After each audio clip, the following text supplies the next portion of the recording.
And I will see a lot of posts, a lot of comments. I just meant analysis.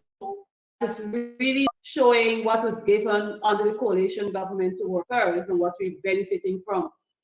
Now we see this government who really haven't done anything substantial for our public servants and our teachers coming out to give these grand announcements. If you were working for 100,000, when you get your 8%, you don't get a $8,000 salary. But when you go to the shop, you go to the market, the prices continues to climb. The prices continue to go up all the time.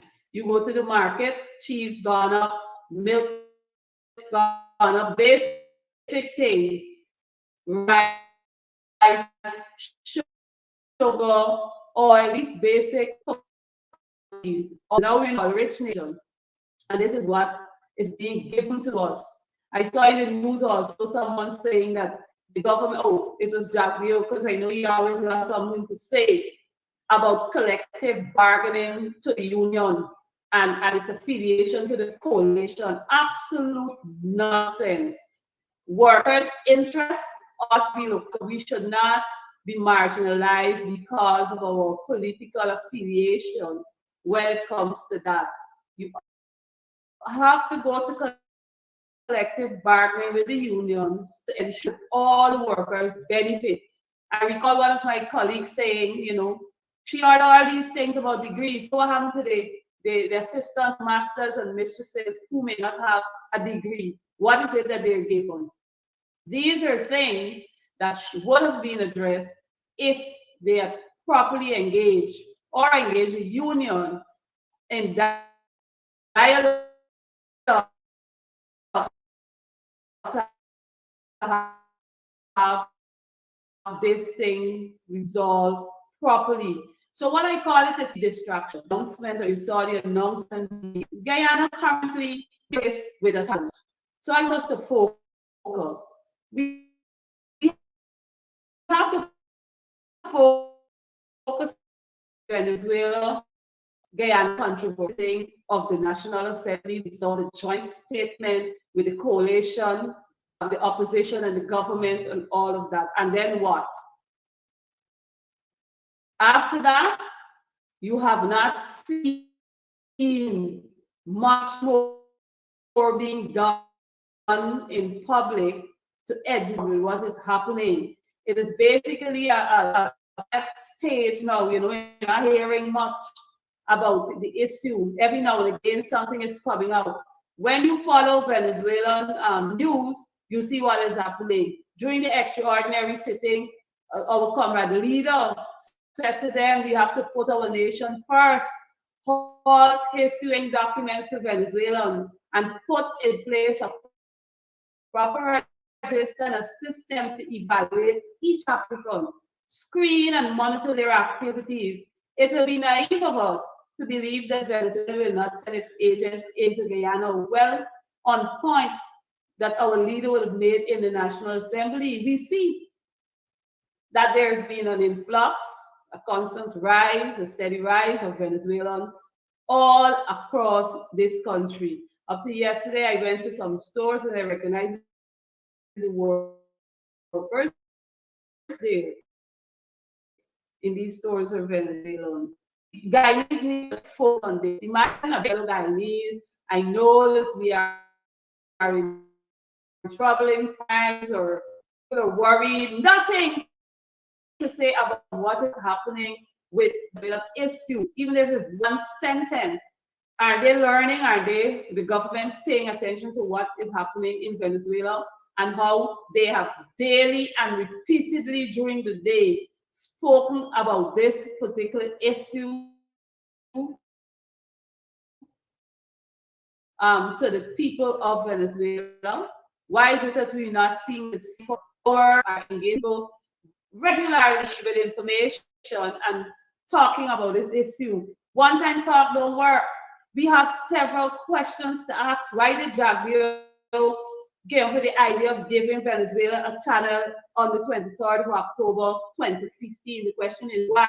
How does that relate to what is happening now. These are questions that Guyanese want answers from, and the Venezuelans. What look at the video that came out? Should we accept that? Should we remain quiet on that? This is our territorial integrity. And these are the things that we have to focus on as a people. How did so many Venezuelans get here in the short space of time under the PPP government? A question that needs to be answered. What role did they or are they playing in this, in having the Venezuelans over here in our country? And what are they doing to really protect us? Why is it that we see documents being issued to these people and they're not born Guyanese? You know, they're there from here to go to Venezuela. Yes, we know that. But we know there are people who have not been born or have affiliation here in Ghana, but they're given source document. I don't know how many persons recognize the challenge Guyanese have, born Guyanese have, in uplifting currently a birth certificate. Persons make their babies and they take almost a year for to get the child. To place some time, it takes money, but let somebody else come from foreign, as we would say, and look at the process and how it operates. You see something totally different. The Venezuelans were going and getting their documents easily as against Guyanese. Why?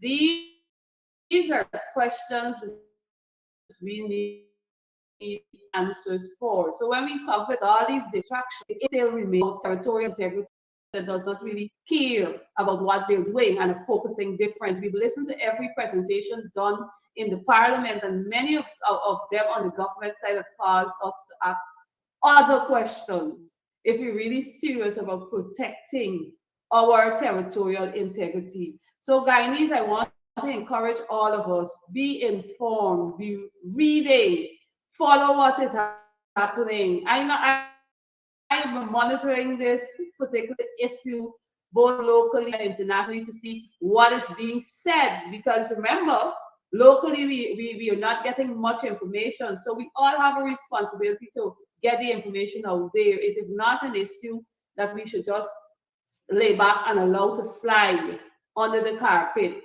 It would not go down that easily. So we have to keep it awake. We have to keep reminding our fellow Guyanese that we need to pay attention to what is happening with the controversy between Venezuela and Guyana. We've seen all of this taking place, and it is cause for us to be worried and to pay attention to what is happening. We need to see more being done by the government. We've been calling for more education. I don't know what it will take them to start printing and distributing materials to schools, to institutions, so persons can get information. I guess it's a long process, but this is an emergency. So if we have an emergency with it, to educate our people and to keep them informed as to what is happening, that is important. This morning, we must keep our focus. Like I said, we're not going to be distracted by the deception of these increased salary. People are marginalized. People are struggling daily for a meal. People are struggling to get by on their salaries to pay adequately for their families. What is happening with the issue of Guyana, the PPPC government of Guyana?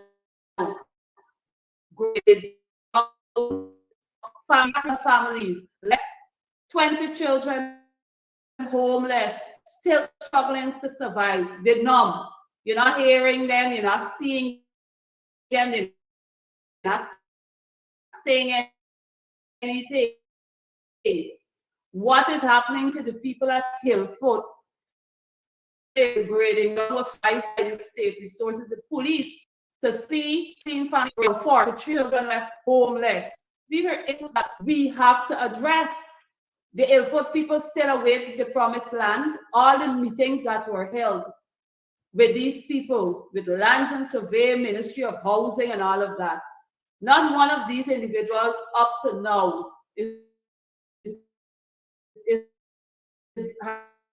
has been placed somewhere they these people off there, and nothing is happening, and you're not seeing the government moving or making any strides to ensure that these people are comfortable. They're displaced. We have practically 63 children and their older relatives displaced by the government of Ghana, and you have not done anything. All you things in this housing scheme, running open here, covet people land, moving this, moving that. That's what you're seeing. And the issue that is at hand to deal with is not being dealt with. Many of these families are unable to even adequately provide for their children, because the first thing, some of them still living in a shack. Some of them still living in a plastic house or a piece of cloth tie wrong. And they have to be facing their living. And we have a government operating as though that's not important. But again, my fellow Guyanese, these are issues that are important, and we need to keep them on the front burner and not be distracted, because we have several Guyanese who are struggling and suffering daily with the hands of the government. They're struggling because of what was done to them. These are issues we must keep on corner. Justice for these people. We await to see that these children will all have a home for the holiday, that they can sleep comfortably, they can enjoy food, they can enjoy the little toy, something that can make them feel as though they have a home. These are the issues that we want to keep in the front corner. Let's talk about infrastructure little. I would have made a post during the week after sitting in traffic 3 hours one day, 2.5 hours the next day. It's a normal thing. I have to leave home at 7 to get to work, structure work and roads and all of that. From my community, they block off our main road. The highway is supposed to pass. So apparently, Mocha Arcadia residents will be using the Mocha Access Road with the rate at which they're going on. So that is because they're bringing something across, they bust the road. You have a blockage in Providence, where they again close off there because they said a link in the road. You go up to Grove, they're doing work during rush hour to do repairs to the road, so you have to get a diversion. They create these diversions, then level the roads down properly, then try to fix the area in a manner that commuters traverse. It's a lot of dust, it's a lot of slush, it's all kinds of things you're dealing with, holes, everything. When you look at it, I spent several days just walking and observing. You close off Mocha Road. Sometimes if they work 3 or 4 hours, they do plenty work. You close off the road in Providence that link in. Everybody got to go through Greenfield Park, which is a narrow strip. And you got to take your time to get through. A lot of traffic congestion. Why are we closing so many roads and you're not working on all at the same time? That is my problem. We closing off. They have another small road in Providence that would help you to move through a little quickly. They're doing some work at the ground, putting in concrete drains at the ground. They block off the main road from traffic to sort them out to another road that is not even properly done. So you have that road closed, you have more road closed, you have another road in Providence closed. So you have all this traffic backing up from Diamond coming through, all the diverted traffic that's going wrong. And so what you find, commuters are sitting in traffic 3 to 4 hours to get from one place to another. And the question we have priorities. What sure as a nation that we can invest in machinery to have work done in the night where you have bright lights set up and you can do these works. Why is it that we're not working when we have less traffic? What you find when everybody headed to work for 8 o'clock,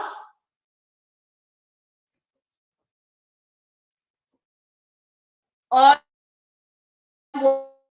workers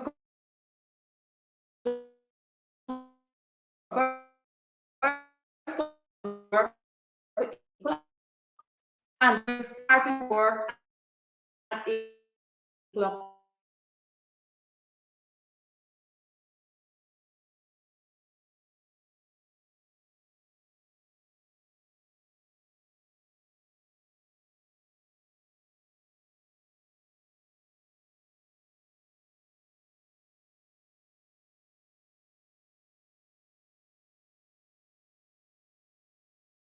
Roads come with a better plan so that you would not hinder persons moving to and from their jobs.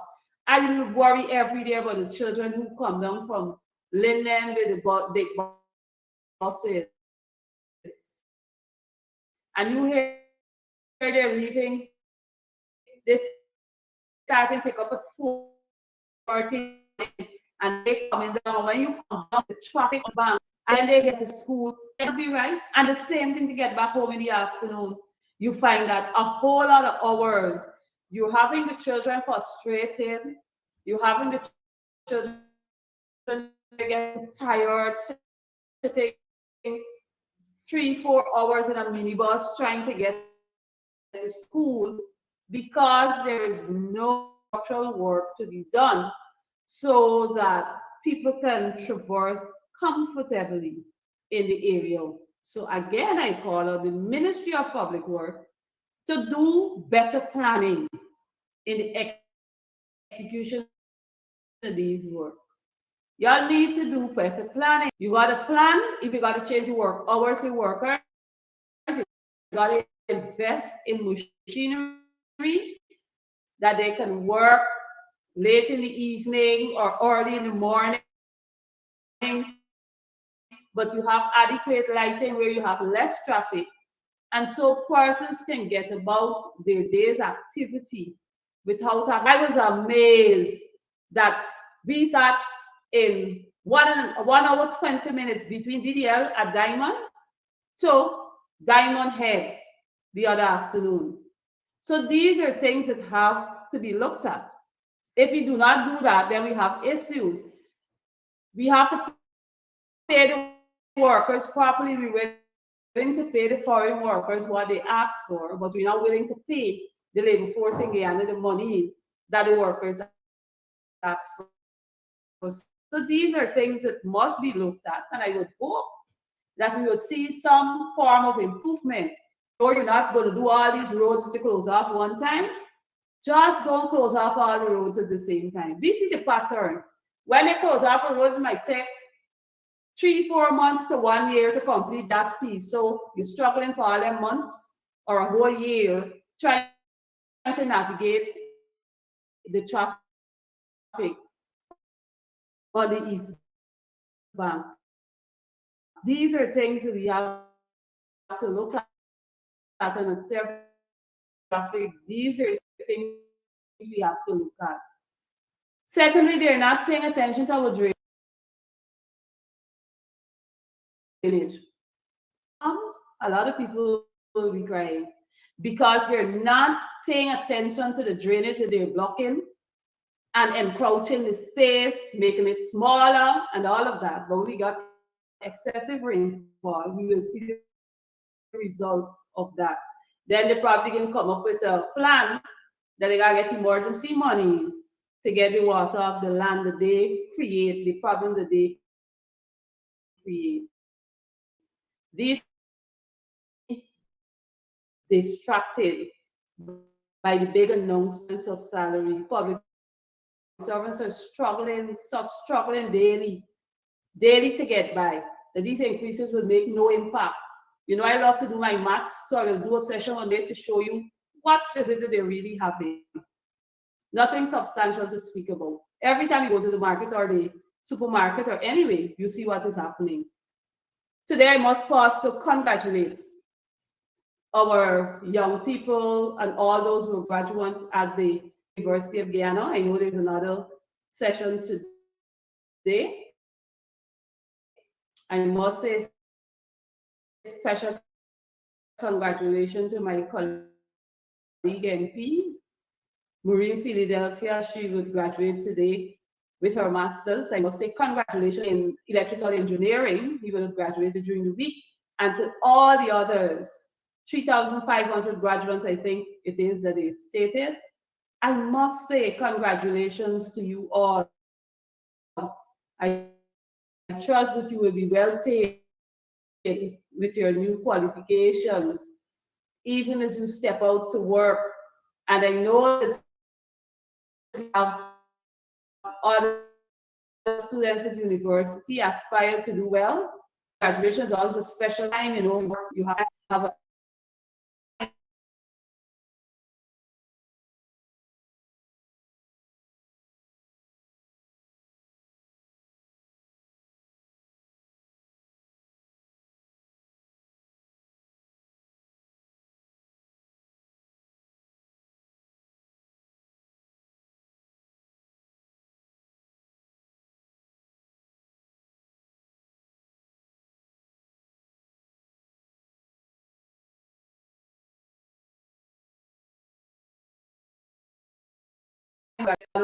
we all deserve to be fully and properly compensated when we do these hard work. So for that, we have to keep pushing. I know our labor unions are very vocal in their work that they do to encourage the right thing being done to see workers compensated. We must be considerate that it takes time, it takes money, it takes effort just to ensure that you can actually achieve goal, the study you're doing. So again, I must say heartfelt congratulations to all, even as you continue your journey in education. We're celebrating already for the holidays. We're preparing for our national holiday on tomorrow, Diwali Day. And I want to say happy Diwali to all Guyanese, especially for those in the Hindu community. Even as you prepare to celebrate, my celebrations start in the week. I always enjoy being able to see them take part in their Rangoli competition and all of that. I actually learned a lot this year from being with the students because I've never really paid attention to how it is done. You always look at the finished product and say, wow, this thing looks so nice and well laid out when they color the rice and they fix it up. But as you have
changed somewhat.